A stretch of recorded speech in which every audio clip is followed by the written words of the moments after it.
Imagine living a life of faith, trust, and family values, only to have it all crumble in one horrifying moment. What would you do if a single DNA test unraveled a secret so dark, so twisted, that it shattered your world beyond repair? This is the chilling story of Pastor Michael King, a man of unshakable faith, whose discovery of a devastating betrayal led to a tragic and unforgettable series of events. Buckle up, because this tale of deceit, heartbreak, and fury will leave you questioning everything you think you know about trust and loyalty. Before we dive into the harrowing details, don't forget to like and subscribe for more gripping true crime stories that delve into the darkest corners of human nature. Pastor Michael King, 42, was the cornerstone of his California community. Known for his passionate sermons and unyielding devotion to faith, family, and morality, Michael's ministry inspired hundreds. To his congregation, he wasn't just a preacher, he was a symbol of hope and righteousness. Week after week, his fiery sermons filled the pews with believers seeking guidance and comfort. He was the embodiment of the principles he preached, until the day his faith and his world were turned upside down. Michael's wife, Grace King, 38, was the perfect partner to his ministry. With her serene demeanor and warm smile, she was the picture of grace under pressure. Grace juggled her roles as a devoted preacher's wife and a nurturing mother to their 5 children, Madison, 16, Jacob, 14, Noah, 12, Sophia, 9, and little Caleb, just 6. In their community, Grace was admired for her tireless dedication, whether she was leading charity drives, teaching Sunday school, or standing by Michael's side at church events. Together, the Kings seemed to have it all: faith, family, and a seemingly unshakable foundation. And at the heart of their lives was Grace's father, Deacon Robert Mitchell. At 66, Robert was a respected elder in the church and a man deeply rooted in spiritual leadership. He was Michael's mentor and a father figure, having guided him from a young, aspiring preacher to a pillar of the community. Michael often credited Robert with shaping his values, describing him in sermons as the spiritual backbone of their family. Family life at the King household was lively and harmonious. Madison, the eldest, was a bright and ambitious teenager with dreams of becoming a doctor. Jacob was the reserved yet thoughtful son who idolized his father and often helped with church activities. Noah was the family's free-spirited jokester, always quick to bring a smile to everyone's face. Sophia, the peacemaker, was eager to please, while Caleb, the youngest, was the light of their lives, doted on by everyone. Sunday dinners at Deacon Robert's home were a cherished tradition for the Kings. Around the large oak dining table, the family would gather for scripture readings and hearty meals, laughing and bonding over stories of the week. These moments were sacred, a testament to their tight-knit family and shared faith. To Michael, they were a symbol of everything good and pure in his life. But beneath the surface of this idyllic life lay a secret so dark that it would tear everything apart. One Sunday evening, the family gathered as usual, unaware that this would be the last moment of peace they'd share. During dinner, Madison excitedly revealed a school project involving ancestry research. She had ordered DNA kits for the entire family to participate in, hoping to trace their roots and learn more about their heritage. At first, the idea seemed harmless, even fun. The family laughed and joked about discovering surprising connections. But as the results came in weeks later, the laughter turned to silence, and silence to dread. Michael's results revealed something he couldn't ignore, something that shook him to his core. He wasn't the biological father of any of his 5 children. At first, Michael thought it must be a mistake. He double-checked the results, ordered another test, and even reached out to the company. But the truth stared back at him, undeniable and unrelenting. Grace, his wife of nearly 2 decades, had been keeping a devastating secret.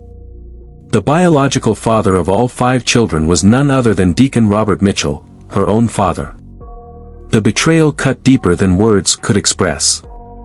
Michael's mentor, his spiritual guide, the man he had trusted most in the world, had violated not only his trust but the sanctity of his family. Rage, heartbreak, and disbelief consumed him. Everything he had built his life on, his faith, his family, his purpose, was now tainted by this horrifying revelation. What followed was a tragic and catastrophic unraveling. Michael confronted Grace and Robert in a fit of rage. The confrontation escalated quickly, fueled by years of repressed emotions and the sheer weight of the betrayal. In an unthinkable act of fury, Michael lashed out at Robert, an act so violent and shocking that it left the community reeling. The once admired pastor was now the center of a scandal that shook his congregation to its core. The King family's story became a cautionary tale, a chilling reminder of how deeply betrayal can cut and how quickly trust can be shattered. This tragedy reminds us that even the most seemingly perfect lives can harbor the darkest secrets. As we reflect on this harrowing tale, let us not forget the devastating consequences of betrayal and the fragile nature of trust. If you found this story gripping, like and subscribe for more stories that uncover the hidden truths behind human nature. Late that night, Pastor Michael King sat in his car, the weight of his wife's confession pressing down like an unbearable burden. The truth was far darker than he could have ever imagined. Grace, his loving wife of nearly 2 decades, had revealed that her father, Deacon Robert Mitchell, the man Michael had admired and trusted, was the biological father of all 5 of their children.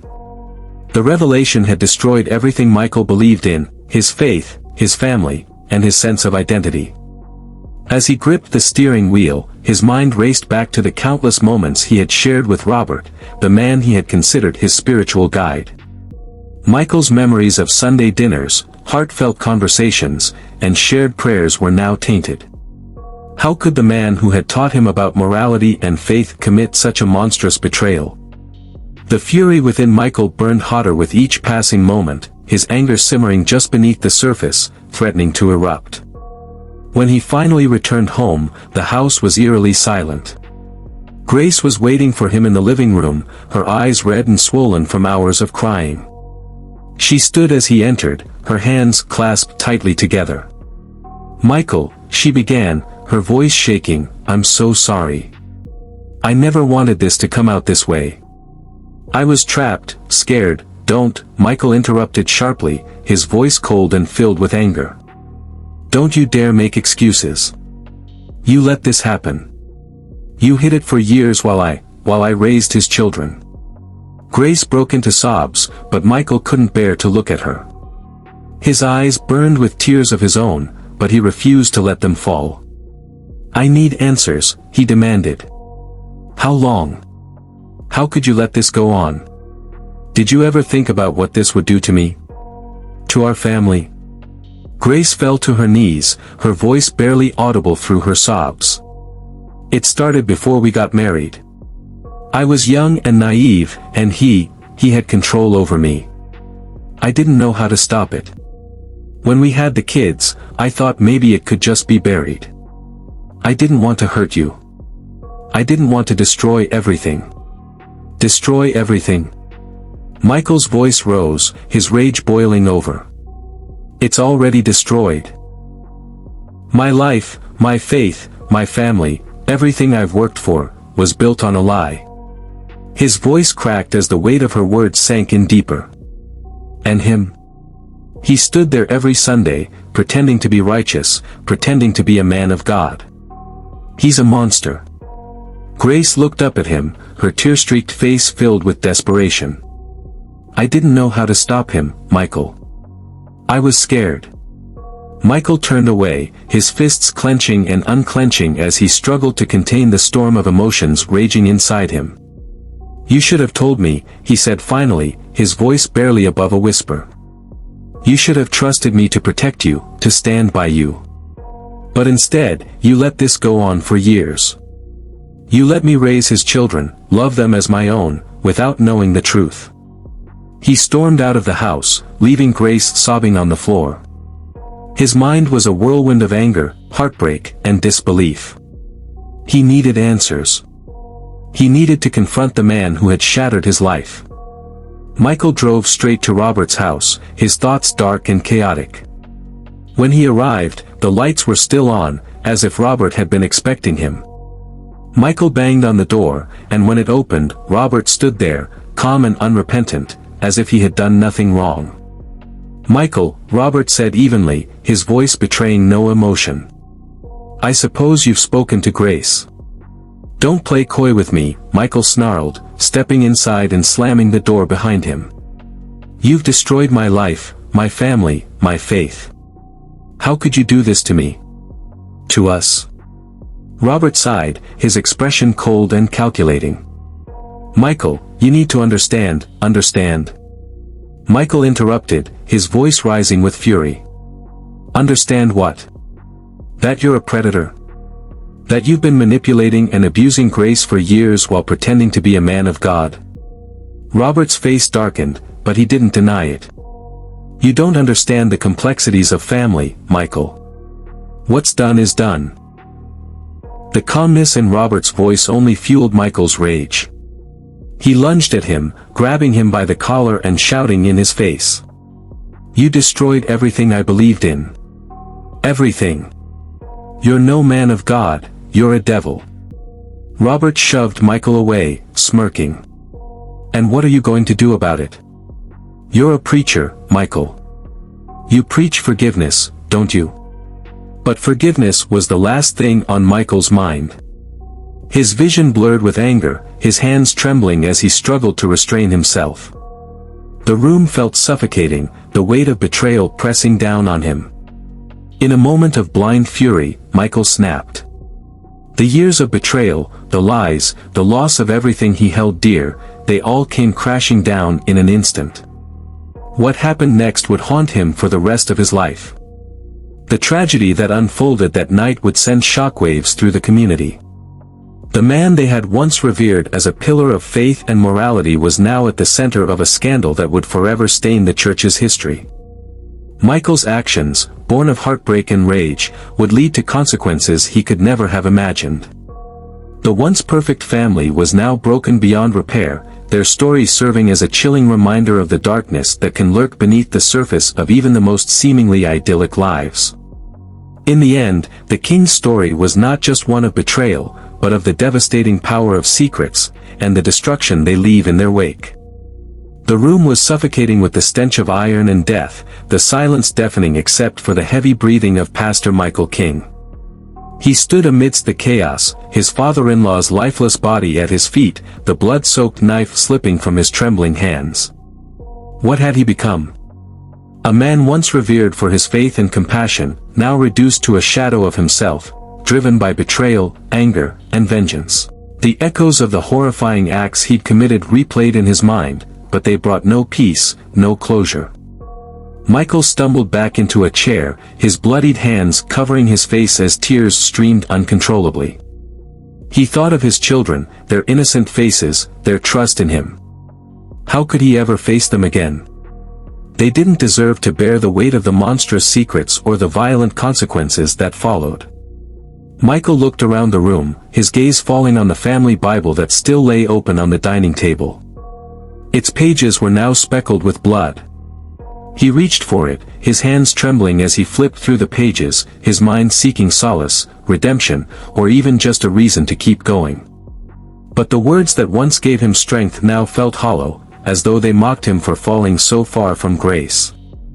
As the sun began to rise, Michael returned home to find the house eerily quiet. His children were still asleep, blissfully unaware of the horrors that had unfolded in the last 24 hours. He stood in the doorway of the living room where Grace's lifeless body still lay. The sight broke him further, her once vibrant presence reduced to a tragic memory.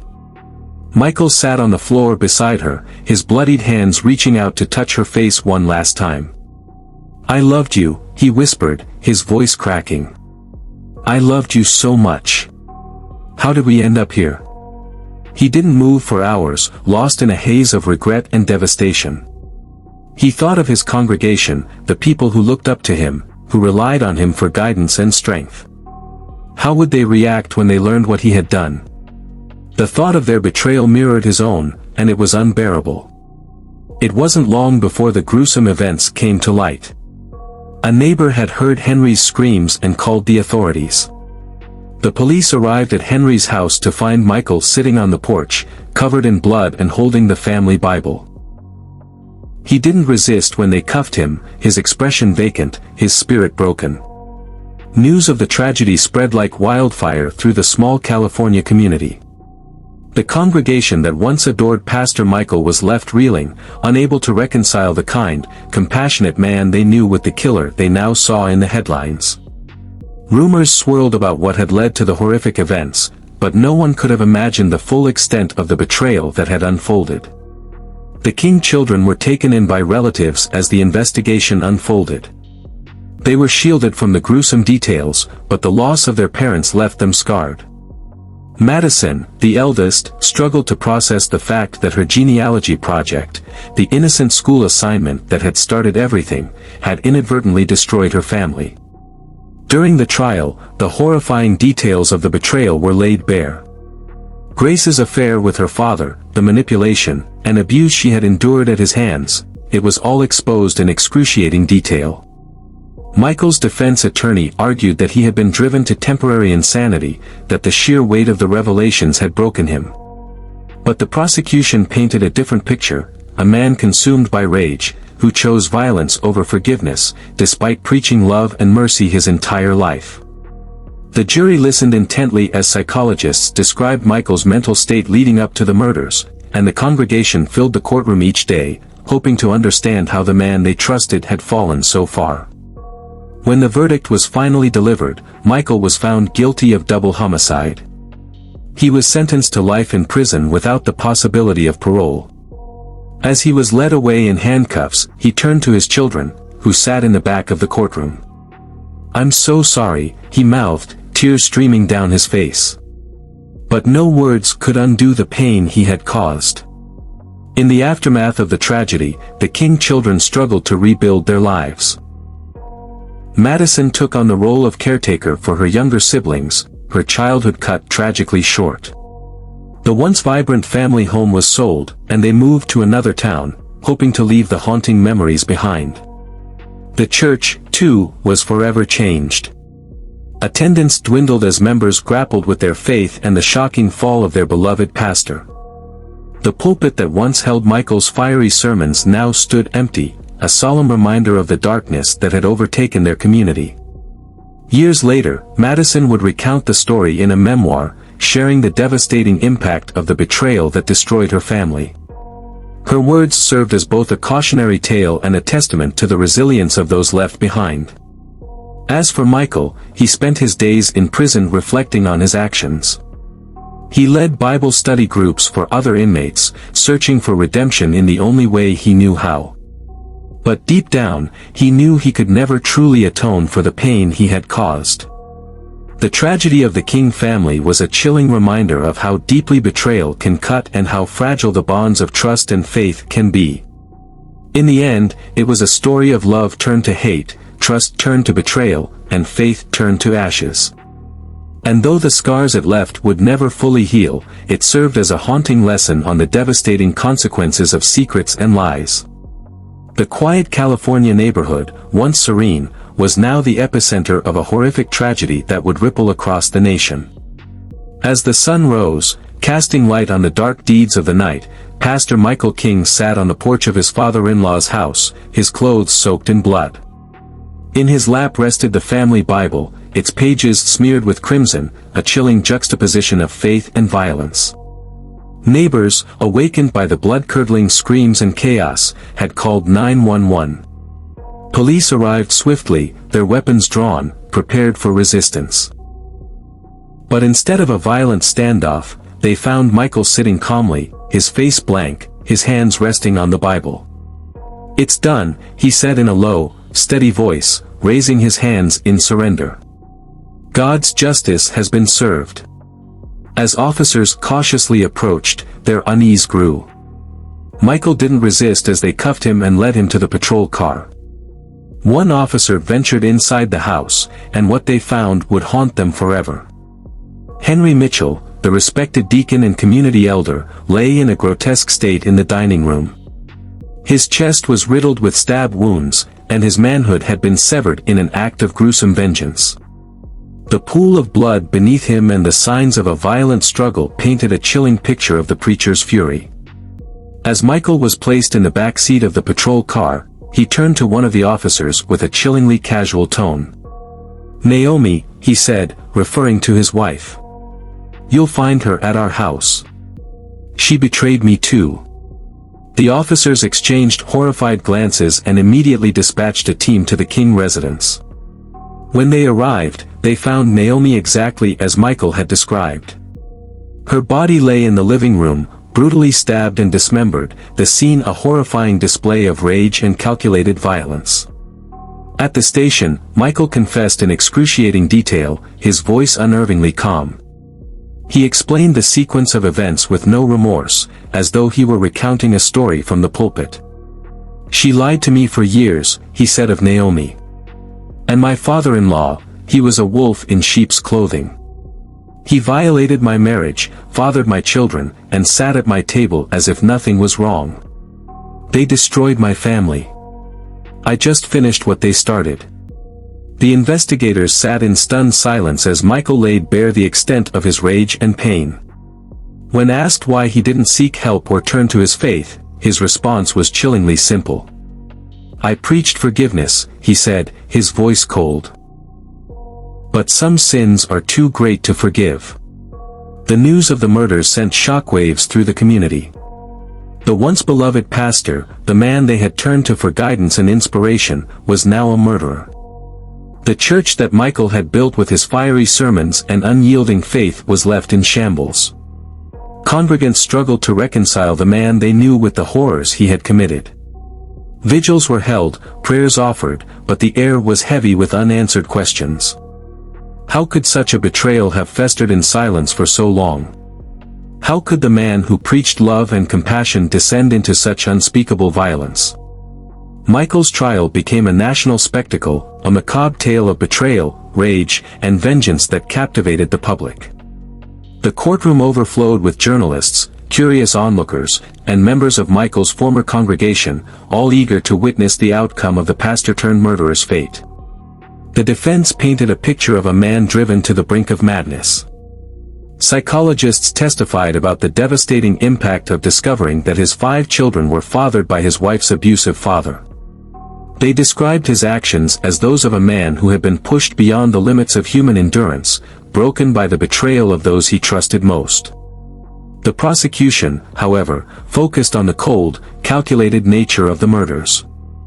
They detailed the brutality of Naomi's death and the gruesome mutilation of Henry Mitchell, arguing that while the betrayal was immense, it could not justify such horrific violence. The jury deliberated for days, torn between the unimaginable betrayal Michael had suffered and the heinous nature of his crimes. Ultimately, they returned with a verdict of guilty on 2 counts of first-degree murder. The judge, bound by the law but acknowledging the complexity of the case, sentenced Michael to life in prison without the possibility of parole. The King children, now orphans, were separated and placed in foster care. Each struggled to grapple with the horrific truths about their family, their identities forever shadowed by the legacy of betrayal and violence. Madison, the eldest, carried the heaviest burden, haunted by the fact that her innocent genealogy project had unearthed the secrets that tore her family apart. The church, once a beacon of hope and faith, was left in ruins. Attendance dwindled as congregants struggled to rebuild their trust in their faith and each other. The pulpit that had once echoed Michael's sermons now stood empty, a solemn reminder of the darkness that had consumed their community. Years later, Michael remains in prison, a shadow of the man he once was. He spends his days leading Bible study groups for other inmates, searching for redemption in the only way he knows how. But deep down, he knows he can never undo the pain he caused or atone for the lives he destroyed. The King family's story became a cautionary tale, a haunting reminder of the devastating power of secrets and betrayal.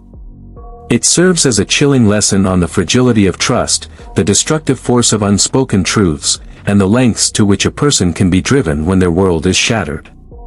In the end, it was a story of love turned to hate, faith turned to ashes, and trust turned to tragedy.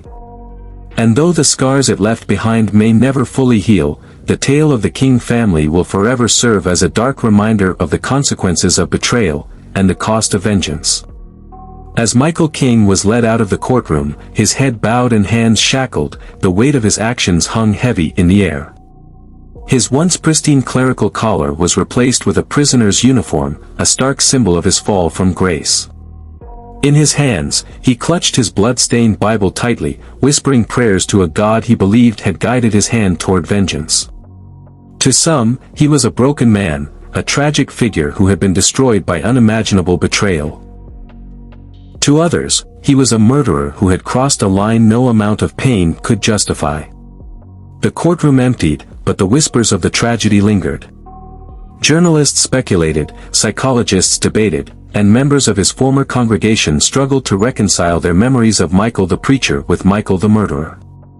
His story transcended the local community, captivating the nation with its horrifying blend of faith, betrayal, and unspeakable violence.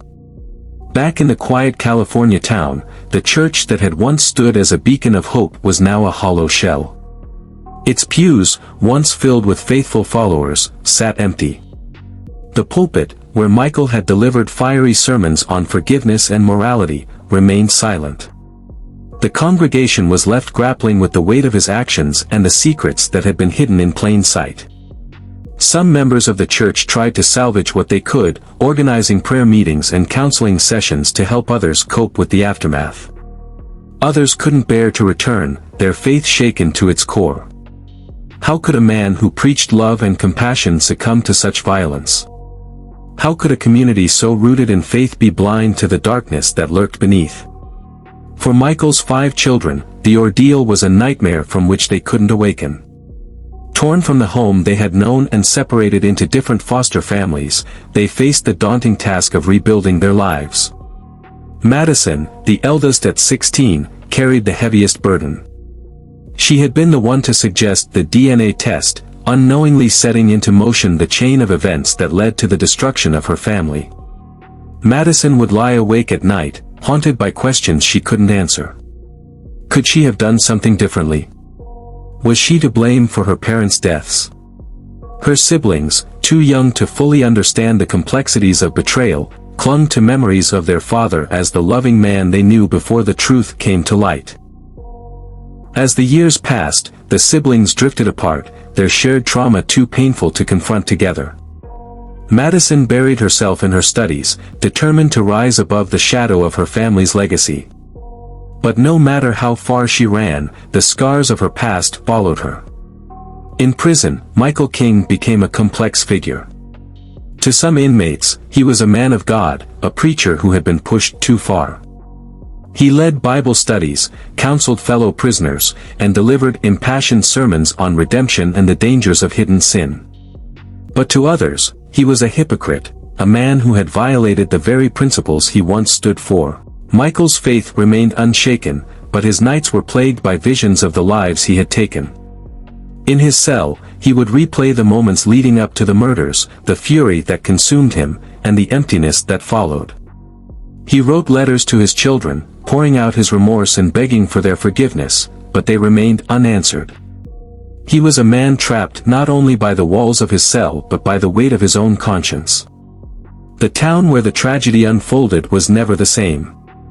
The story became a grim cautionary tale, a reminder of how secrets can fester and destroy even the most devout lives. Locals avoided speaking of the King family, but the whispers never truly ceased. New families moved into the neighborhood, unaware of the horrors that had once gripped their community. The church, though eventually reopened under new leadership, could never fully recover. Its congregation dwindled, the trust that bound them together irreparably fractured. The stained glass windows, once a symbol of hope, now seemed to cast shadows rather than light. Michael King's story sparked national debate. True crime enthusiasts dissected every detail, psychologists analyzed his psyche, and theologians questioned the role of faith in his descent. Was Michael a victim of circumstances, pushed beyond his limits by betrayal? Or was he a man who allowed his rage to override his humanity, committing acts no amount of pain could excuse? Documentaries and books explored the case, each offering a different perspective. Some painted Michael as a tragic figure, others as a cold-blooded killer. His story became a mirror, reflecting the audience's own beliefs about morality, justice, and forgiveness. Years later, Madison King published a memoir titled Betrayed by Blood, a daughter's story of faith, family, and tragedy. In it, she recounted the horrifying chain of events from her perspective, grappling with the weight of her family's secrets and the legacy of violence they left behind. The book became a bestseller, sparking renewed interest in the case and bringing Madison both support and criticism. In the final chapter, Madison wrote, "My father once told me that faith could heal any wound, but some wounds cut too deep. The betrayal that tore my family apart left scars we'll carry forever. My hope is that our story serves as a warning, a reminder that the truth, no matter how painful, must always come to light." The tragedy of Michael King and his family remains one of the most haunting true crime stories of our time. It is a chilling testament to the destructive power of secrets, the fragility of trust, and the lengths to which a person can be driven by pain and betrayal. As the years pass, the question lingers, could this tragedy have been avoided, or was it the inevitable result of lies left to fester for too long? If this story left you questioning everything, don't forget to like and subscribe for more true crime cases that explore the darkest sides of humanity. Because sometimes, the most horrifying tales aren't found in fiction, they're found in the hidden truths of our own lives.